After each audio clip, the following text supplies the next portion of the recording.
real quick for Corey Dalton. We've talked about all the quarterbacks that everybody's talking about.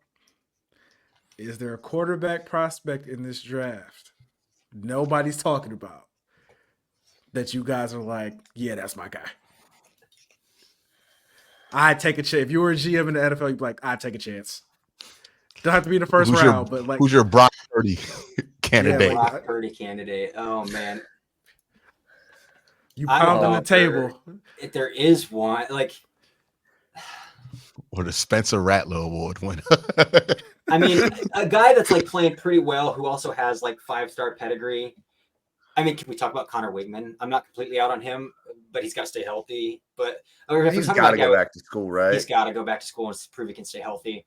If we're talking about a guy with 5-star pedigree who didn't play well last year and then started out this year rough, but is kind of playing pretty well and has some juice, like athleticism as well with his legs. I mean, Cade Klubnik's playing pretty well, man. Like I could see myself getting there with Cade Klubnik potentially. I have 3 more games to chart still, but I can see it with Cade Klubnik. I have a super deep cut for a guy who could be like a low-level starter eventually, in my opinion. Somebody that comes out of nowhere. Is App State quarterback Joey Aguilar. Really? He's just a little spark plug. I like the way that he plays. So that's kind of where I'm at. Just a little deep cut, somebody who might, come in and be a little bit of a who was why can't I think of his name right now? Played at Washington. He's out on the West Coast now. Washington quarterback, backup for a while, started, smaller guy. Really scrappy. Oh my God! Is he at a G5? No. Washington Commanders quarterback. Oh, Taylor Heineke. Little Taylor Heineke in Joey Aguilar's game. Yeah, I like Billy Edwards from Maryland and that kind of Taylor Heineke mold as well. If you've watched any Maryland football, is he draft eligible yet? He is. He's a 4 junior. Oh, so he's an older guy. Okay. So this is his first year starting. And he's got some scrappiness to him as well. He's a good athlete. And I like how he gets the ball out quick. But I've heard that he might transfer. He might even transfer to a bigger school next year. So and just take that 5th year and transfer up and soak in some NIL, which is a good call. But all right, favorite overall player in this draft class for each of you? Travis Hunter. Okay. Travis Hunter. All right. It's hard to argue against Travis Hunter. I will give a dark horse name though, not super dark horse, but I love Nick Scorton. Oh my God, I watched him in depth this past week. He is unbelievably talented. Mm-hmm. He needs to lose probably 10 to 15 pounds, but once he does that, he will be practically unstoppable because he's an outrageous athlete. And he is carrying some bad weight. So get rid of that bad weight, get rid of some of that baby fat, and he could be a legitimate force at like 265 pounds.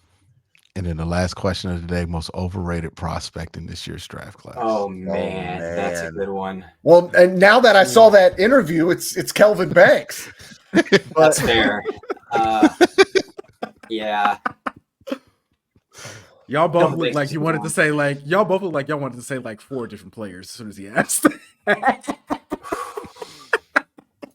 It's a tough thing to answer too, because like you got to have somebody who's been hyped up enough to be overrated. Because it's just not a great class, so you're looking for guys who have been hyped up. Yeah, it's not like there's like this. I'll go Garrett Nussmeier. I'll go Garrett Nussmeier. A lot of people are talking about Garrett Nussmeier right now, and I see a kind of early day 3 player. People are talking about him as a 1st-round pick right now in his quarterback class, and I'll go Garrett Nussmeier. And does Stetson Bennett go undefeated on the Birmingham Stallions this spring? That's an answer for another podcast. Is he still in the league? Is Stetson still in the league? He's still with the Rams. Yeah, he's with the Rams. That's crazy. What was he with the Chargers first? No, he's with the Rams. The Rams drafted him. Been with the Rams, yeah. The Rams drafted him. Okay, I thought the Chargers did. But the Rams went out and signed Jimmy G, so he's their 3rd guy. He's not. They know he can't back him up. So he's just there for furniture purposes.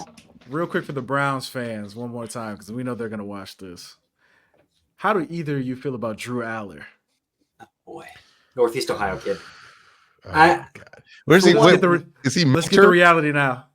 He's going back to school. Is the reality? He's going back to school. I think so. I mean, he's got an A+ arm. He has an A+ arm. he's not pushing the ball down the field at all. He's throwing everything between the hashes or checking it down. Well, his wide receiving core is terrible. It is. I need to bring They got that Julian up. Fleming, Ohio State cast off as their wide receiver too. So I mean that Those guys can't separate. Tyler Warren is the only legitimate weapon he's so he fun. has. I think he's going back to school too. I think he's also carrying some baby. I think he's got a bad body type at his size. And if you look at him try to like maneuver pressure, he looks like a freaking giraffe, dude. Like I'm not trying to be mean about the It's kid, really but, tough like, when your backup. he looks like a They giraffe. legitimately bring Pribula in to run the design run stuff and even to drop back a little bit and get him on the move. So, and they put Tyler Warren back there at quarterback too. former quarterback, tight end. He's Yeah. awesome. You guys should watch some Tyler Warren. 6'6", 260. Dude's awesome. And that just made me think about something before this. We're gonna, you know, how some award lists they have preseason All-Americans. We're gonna do a preseason award for the Senior Bowl. Dude, who's gonna up his stock the most at the Senior Bowl or the most to gain at the Senior Bowl? So who's a small school? Who's on your prospect? preseason watch list guy? So here's how I feel about Senior Bowl. I think it's pretty worthless unless you're a small school kid trying to prove that you can go up against top tier talent.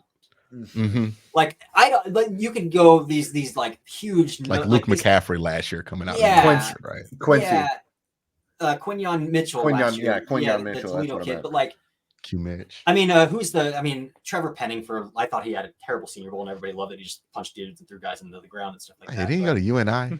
yeah, he did. So that's where I kind of want to go is like, who's a small school player who It has, would have like, been Revel, but probably Rebel. Rebel would have locked And up of course, ACL. everybody. Yeah. ECU corner, Siobhan Rebel would have locked up everybody. Oh, but he got injured, right? He did. He Yeah. tore his ACL. He might be back for a pro day circuit, but man, that's a good one. I mean, I think Jalen Milroe could still be a pretty good candidate for this, just to like kill some stereotypes, and light it up at the Senior Bowl through the Dante air. Corleone. Dante Corleone. I'm just trying to think of like not P4 school guys, Yeah. and Corleone. Dante is Corleone, Cincinnati defensive defensive tackle. Yeah. He's a Jalen Royals is the Jalen one Royals for is a good me one. because that Utah State offense makes me want to put my head through dry. I mean, they're starting freaking Spencer Petras. They do not want to throw the football at all. And Jalen Royals is a legitimate NFL wide receiver out there. He runs 5 yards and turns around and hopes to get the football. He runs 5 yards and just finds space. That's literally the entire offense. Or they throw him a screen pass. That's it. He can't run any actual routes because they can't throw him the ball downfield at all. Kobe, do you have one? The Senior Bowl. So I have two in mind. I got one. I got a quarterback that I Okay. want to go. Okay. You already know. You already know what I'm talking about. You want Shador? No, not Shador. Or you My want guy Rourke? Curtis. My guy Curtis. He My might guy get Curtis. an invite at this point. I Yeah. want him to Yeah. go. I want him to go. I Might think get Jadon Salter could be another one that if he gets the Senior Bowl Salter. invite. He Yeah. seems like a Shrine guy to me. Yeah. I love Sharon. Oh, Corey, real quick. Harold Fannin. Love him. Oh my God. Love him. You can't stop talking about him. I want him to be a He would Cleveland Brown perfect so tight bad. end with David Njoku. Him and Njoku would be the perfect tight end duo. I want him to be a Cleveland Brown meshing so skill sets. bad. That would be the best tight end room in the NFL. If you put Fannin as your F tight end with Njoku as your true tight end one, it'd be so good. He's like I think- he's like what they wanted to do with Harrison Bryant, except he can actually do that kind of stuff. Yeah. Yeah, and I think for me, I think it'd be interview guys, to be honest. Like those are the guys who probably do the best. So I'm kind of along the Shador lines of would what Corey be- said, yeah. with Shador. And like I think Shador and Jalen Milroe, like the one thing about Shador, his dad has been a professional like his dad is Deion Sanders. So like, yeah, he's gonna do the stuff publicly.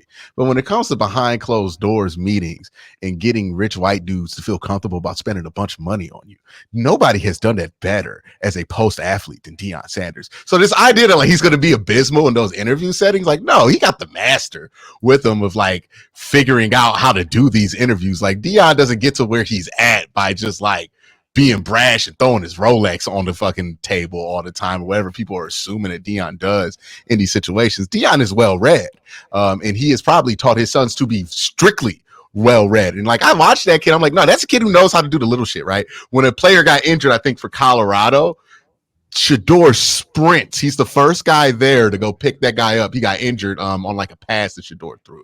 I forget who it was, but it was like the 7th wide receiver that got hurt in that game. It was, and I was like, okay, yeah, that dude gets in the interview room, they're gonna fucking love him, right? Like he knows that stuff matters, right? Now you can argue about it whether it's legitimate or not, but I think it's the same thing with Jalen Milroe. And I watch him, I'm like, nah, it's gonna be somebody who interviews well, and like, maybe people have low expectations because of their assumptions of him, which is going to make it even better. Like we're going to start hearing all the Russell Wilson stories. Remember, every time a quarterback interviews well during the combine, you always hear like, oh, it's Russell Wilson like at the Senior Bowl. I think they did that with Spencer Rattler last year. Like, was he the guy who interviewed well last year? Was it Spencer? Because I know he practiced. Well, yeah, Spencer's the guy who like came in with like, I mean, the QB one and like that whatever Netflix series he was on where he like was just berating his backup quarterback the whole time. And so yeah, Spencer was the guy last year who came in, and like all the other quarterbacks at the Senior Bowl last year were terrible, and 2 of them went in the first round. I still can't believe it, dog. I came back and I was telling Cole, ain't no way somebody going in the first round from Q was like, if somebody takes Bo Nix in the first round, they're getting fired. Him and Penix were both awful. I was watching, I'm like, that's a fucking 3rd round pick. Like people just talked themselves into it. Like they looked at this quarterback class and said, well, we might just want to take a guy here. I think that's what happened in that quarterback class last year. Legitimately, I think they looked ahead and said, nah, that ain't gonna be it. Sometimes you just got to ask yourself, is it that different from starting Jacoby Brissett for a year? Except for you don't got to commit to Jacoby Brissett for 3 years. Like you got to commit to Bo Nix. You got to commit to that for at least 2 years and give that a shot. Or like Kenny Pickett or any of these guys. Like, hey man, sometimes you could just start Jameis, you know?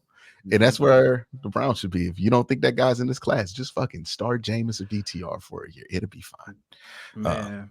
You'll be the same level of sorry like that you would have been if you draft a quarterback you don't believe in. A team is starting Bo Nix and getting better quarterback play than the Cleveland and Browns. won by 3 touchdowns last night. Yeah, get me started. That was a tough game to watch. Yeah. Hey, look, man. The Browns are beating the Saints.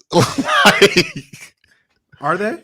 I wouldn't be so sure, dude. You can't have the 32nd ranked offense in the NFL and expect to beat them. Yeah, but like Nick Chubb's gonna do that, at least get you to 28th. They did have their best run game of the season last week. Yeah. So you know. And then Nick Chubb, you're gonna get healthier. Once Wyatt Teller comes back, you're just gonna run the ball like a million times. You got like 5 active running backs. Put in a quarterback who can throw the ball on time. You know, that'd be a good start. But hey man, you know, it's just right now the expectations, throw some fucking screens and just throw to somebody who pops wide open. If you could do that, then you know, can he?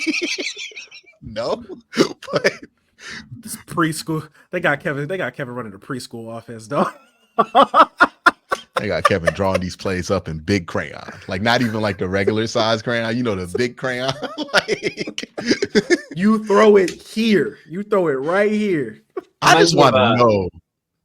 Reminds me of a guy when I played high school football at a local school, and his last name was Rambo. So like you knew he was about business, and he was like seriously like 6'2", 210, which in high school that's a big kid playing running back. But they would literally right. Like he had to wear one of those quarterback armbands. Like, were they run left, run right, yeah, run right, to like get the tape on there to tell them right left? Yeah, happens so much more than you think. Yeah.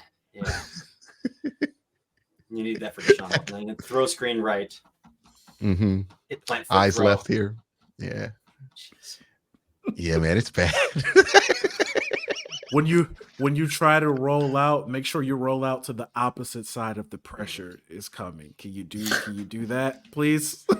Hey, bro, don't try to audible like 2 seconds after the silent count got set. Like you just saw Joe tap your setter's leg. Why are you trying to audible out of something at this point? Like you really got to say something now. Like fun stuff that we're dealing with Deshaun.